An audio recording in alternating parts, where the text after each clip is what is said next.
Hello and welcome to The Patriotic Communist. This is the podcast where I advocate for a socialist revolution in the United States of America. And I go over current events and I make the case for socialism. This week, in this episode, I'm going to be talking about some of the consequences of having the inefficient capitalist system try to handle a global pandemic. And there's going to be plenty of those to come in the future. And I am also going to talk about the government and the mainstream media that is pushing for a deadly premature reopening of the economy, as well as this idea that China is to blame, which is very, very, very troubling. And just the COVID-19 situation in general, I'm going to be doing a recap on that. So for the first part of my podcast, I'm going to give a quick update on some of the consequences of the COVID-19 pandemic and how capitalism is still nonstop exacerbating the crisis due to its violent, inefficient, and dysfunctional nature. So remember that massive $2 trillion stimulus bill that gave minimal crumbs to the people while enabling essentially a corporate coup through the means of creating a $6 trillion slush fund, which enables the giant corporations to buy up tons of bankrupt assets and own a much larger proportion of our economy, which results in the oligarchy becoming more secure. In more simple terms, the corporations and the government teamed up to greatly further establish the stranglehold of ownership and power the elite class of our country already have over the everyday person. And keep in mind, almost every single person in Congress is responsible for this. And yes, that sadly is including Bernie Sanders and the Justice Democrats. Now, I'm shocked to say that even at this late date in April, they have done nothing more to relieve the everyday worker. April's almost done. The next payment of rent is coming, and they still don't have their shit together. They still don't realize or don't give a fuck about how desperate the average American is and is going to exponentially get.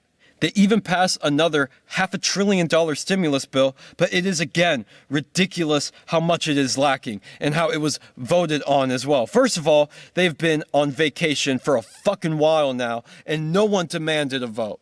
The Senate passed a voice vote instead, which means there is no recorded official history of how the individual senators voted. But also, it didn't have a UBI, or Medicare for All, or a mortgage freeze. Not even hazard pay for the frontline responders to this crisis, or some plan for personal protective equipment for the frontline workers, or money sent to the states and cities even, that are all falling into debt right now. In this bill is more of the same old, same old. This new bill does nothing at all for the people that actually need it the most. At the same time that there are massive lines of people waiting for a bag of food all over the wealthiest nation to ever exist on this planet, the people who are supposed to represent us are ignoring our pain. If they don't do something soon, this will be the absolute end of the political system from which they benefit so much. It's ironic. People that live for death die by their own hand. And this is fucking disgusting. And fuck everyone in Congress, and I mean everyone. I fucking mean it. If one person tries to explain to me that Bernie Sanders is still some leftist hero, I don't want to fucking hear it. No one in Congress is grasping the pain this country is in. We are on the fucking brink of collapse, and they are ignoring it. This is all a disaster beyond what even I thought our system was capable of. We have had week after week of millions of Americans filing for unemployment. Less than half of Los Angeles County residents still have jobs. That's right.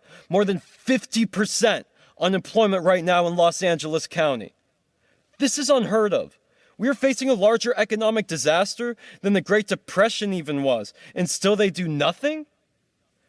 So much for taking over the Democratic Party with these uncorrupted politicians like the Justice Democrats. Because even if they aren't taking big corporate money right now, they can't even say a mean word about their leadership while the entire fucking nation is falling apart. They can't even request a fucking recorded vote. Why are they acting like they're bought by the corporations. They are worthless. And I'm never voting for a Democrat again. Period. End of story. If you're a Republican or a Democrat, then you lost all credibility from me. Sorry, that's just how it is now. Now, also, apparently, the oil industry has totally collapsed. They overproduced so much during a period of massive decline in oil demand that the value of oil went into the negative values.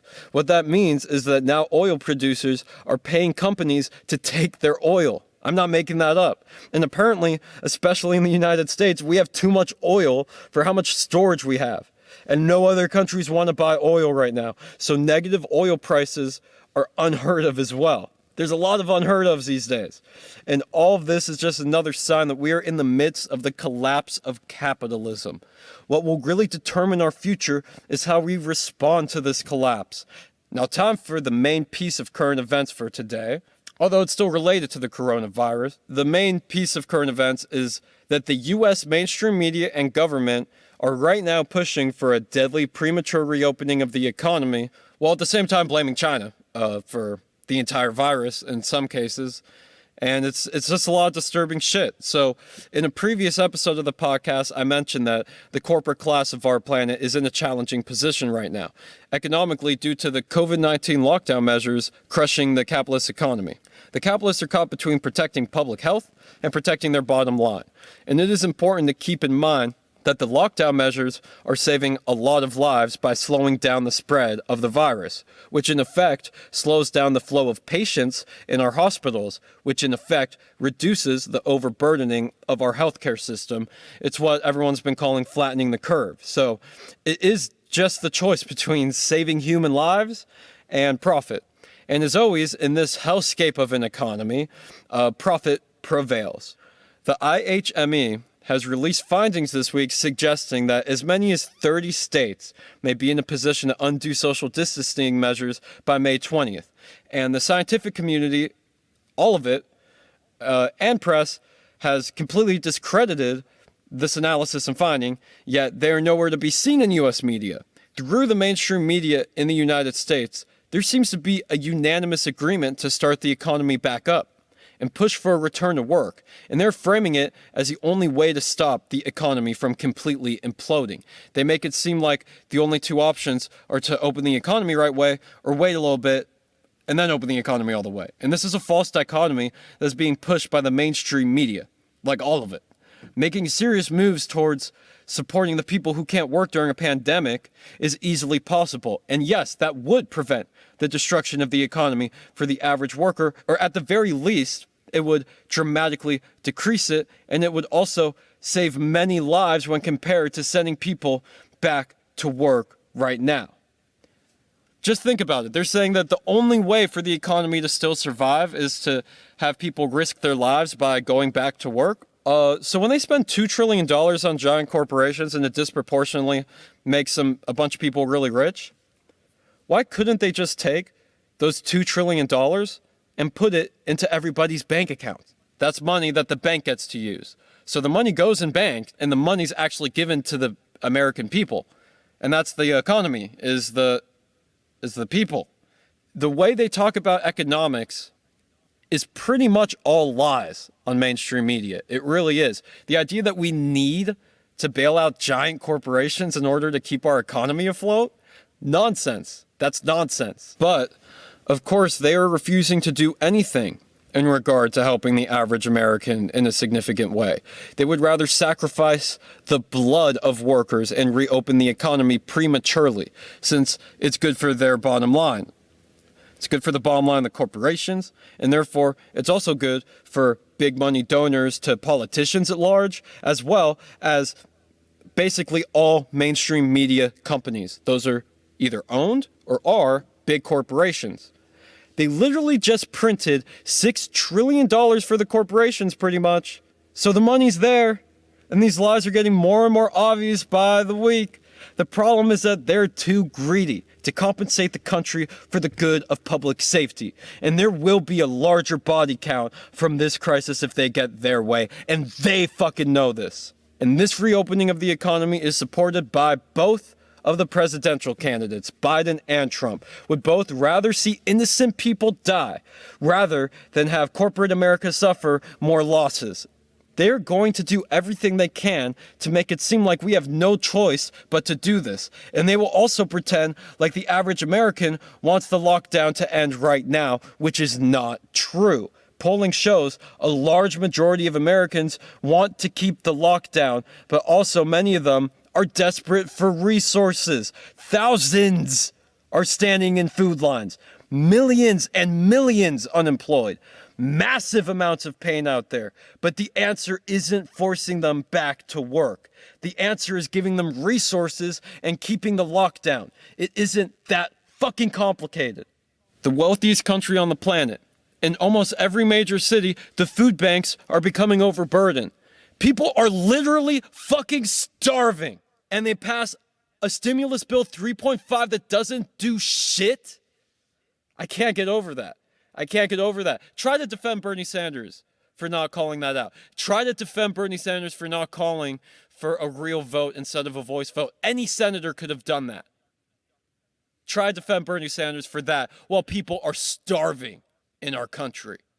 The perfect example of this media bullshit narrative happened this last Monday when the news was reporting on the protests against the shutdown. Notice how all the mainstream media outlets are totally fine covering right-wing protests that just happen to be supporting the same thing the corporations are. But a majority of the country isn't supporting it. And also notice that they aren't covering the mass strikes or walkouts or car protests against elected officials that have happened by the left. They aren't covering the Amazon strikes. They aren't covering the McDonald's strikes. They aren't covering the Whole Foods strikes. They're covering people protesting basic public safety practices instead. They're always open to right-wing ideas, even when they're massively unpopular and even damaging, but often not open to covering even moderately socialist or social democratic ideas. They act fucking allergic to them. This is because, by definition, the left threatens the status quo. The left is about changing and progressing the economy, the political system, and society as a whole, including all of the power structures involved, while the right is about conserving the current society and power structures within it. So if you look at it that way, it is easy to see why the power structures favor the right wing. This is the reason the United States is so right-wing compared to other Western countries. Leftist ideas are always left out, and propaganda in the United States is very effective. So it makes complete logical sense. The right-wingers are not suppressed to the same extent, even if they feel like they are on college campuses or whatever. When you actually challenge power and the current political and economic structures, then they see you as a direct threat to their power, and they will crush you. Just to name a few examples, Eugene Debs, Chelsea Manning, Julian Assange, the Black Panthers, and I'm sure there are countless other examples in all of human history. The push to start up the United States economy again is strikingly opposing to the value of humanity. If the economy is opened again too soon, we will see a lot more people die than needed. We had months to prepare and we did nothing at all. But gradually, we have seen a disturbing narrative emerge from the mainstream media in the United States where we are basically trying to pin this whole thing on China, which is beyond disgusting. And this anti-Chinese narrative is being adopted by everyone who represents corporate interests. And what it is doing is redirecting anger towards the Chinese. They're claiming to have evidence of China purposely misleading the entire planet when it came to the general information about the virus, as well as the death toll in China from the virus. But this narrative has literally zero legit evidence from any trusted sources. I want the people of China to know that I stand in solidarity with you, as do many like-minded individuals in the United States. This is a global pandemic. China has no interest in promoting a fucking global pandemic. Like, things are getting crazy. It's depressing that I have to say this, but blaming this on China without any actual evidence is despicable. It is ignorant, and it is a narrative that has the potential of provoking hateful violence. But even perhaps worse than that, not to underplay racially motivated violence, obviously, but what the situation looks like to me is a setup into another Cold War type of situation, except this time against China, because there is McCarthyism level misinformation out there against China right now. And if I were to make a guess, I would say China is going to overtake the United States as the largest economic power. It really is just a matter of time, and it really feels like our government is trying to manufacture the consent for real deal global conflict. I mean, they're viciously pinning American blood on the Communist Party in China. This is a dangerous game, and unfortunately, like so many other times, the United States is acting like the aggressor. And this is depressing because the mainstream media is so unanimous on this propaganda that there is also independent progressive news that are casually repeating these discriminatory falsehoods about the actions of the Chinese government. This is not China's fault, guys. In fact, China went after this virus tremendously aggressively, which is exactly what the US media was reporting during January, for the record. They were calling the Chinese response to the virus while it was happening as very extreme and draconian. But after it worked and the United States started getting crushed by the virus after they themselves actually underplayed the threat, it has switched into a different narrative that China underplayed the threat and did not do enough. I mean, come on, we're not that stupid. I really hope not too many Americans are falling into this widespread narrative that's around US media right now. These are conspiracy theories that are being shoved down our throat by the mainstream media. I'm not exaggerating. They're just making shit up. China was not withholding information, and they actually provided us with proven method of eliminating the spread of this virus. But we fucking ignored it, and now we're blaming them for the havoc that this pandemic is causing in our country? It really is a clusterfuck of absurdity. In capitalism, everything that can be exploited is exploited. And in this tragic instance, it seems like the US empire fueled by war and imperialism is exploiting this crisis in order to advance its agenda. You can see this in Venezuela and Iran, where the United States refuses to relieve sanctions at all, even during a time of global crisis. The concept of humanity does not even cross their minds when making decisions about how they use their power. And I'm sure this is the case elsewhere too, in other countries that are victims of United States imperialism. Less than a week ago, Donald Trump tweeted that the Navy should shoot down any Iranian ships that act aggressively with American ships, even though we are in the fucking Persian Gulf. It's on the coast of Iran, for the record, in case you didn't know. So why the fuck do we have military Navy ships in the Persian Gulf playing war games with Iran in the middle of a fucking pandemic? They refuse to even reduce the intensity of economic war our government has been waging against Iran and Venezuela. This economic warfare costs lives. Iran does not have much of the medicine that they need, and the lack of resources that Iran and Venezuela have will no doubt make their death toll higher in this pandemic. You would think a pandemic would make our military pause or at least reduce their aggressive war efforts. But no. In fact, they've done the opposite and ramped them up. And honestly, I was being naive for thinking that maybe they would reduce them. Because why would they? Everyone's weak. We are in such a bad place as a country right now. But on a positive note, I have a lot of faith in the American people. We are strong and resilient and full of a hell of a lot of heart. We will get through this, and the United States can prevail. And don't get me wrong, I hope the workers all over the world get through this and prevail. Solidarity is key, and we need each other more than ever right now. Don't let these oligarchs make us fight each other. Your colleagues are not your enemy. The oligarchs are. The White House is. The intelligence agencies are. The Senate is. The House is. The propagandists are. These are the real enemies, not the immigrants, legal or illegal, not the socialists, not the fellow worker, not Russia or China or Iran. The problem is not Democrats or Republicans. It is both parties. It is the whole system that is broken.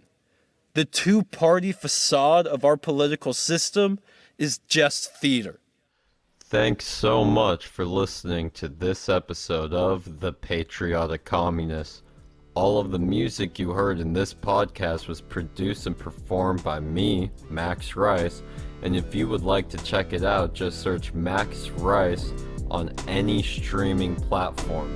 That's MAXRICE. Yes, like the food rice. This is Max Rice signing off. We're all distracted by media. The misdirection of attention benefits big powers I mentioned. Y'all try to lessen questions and attentions. Money equals power. We gotta kill this connection. These force-fed concepts make no sense. How y'all hating immigrants and we controlled by the 1%. Zombified by screens. Dehumanization comes easily. All I hear are American supremacists, but this line of thought is a normality, full of fallacies. While we stay combative, oversee laws and moral laws. As far as I can see, and no one cares because of the mass distractions. We're expected to not question how the government uses our taxes, unless it's helping people. Then they ramble like that's all to see. Though we need to free the people, we need a fucking hero. We need some MLK, FDR style of change. We're full of pain and ignorant, but won't live in fear. Though we need some yellow vest, bulletproof vests and bold claims. We need that fire in our hearts that can't be tamed. We need to reject and correct our collective violent actions, but it won't happen. Fuck, we're all distracted.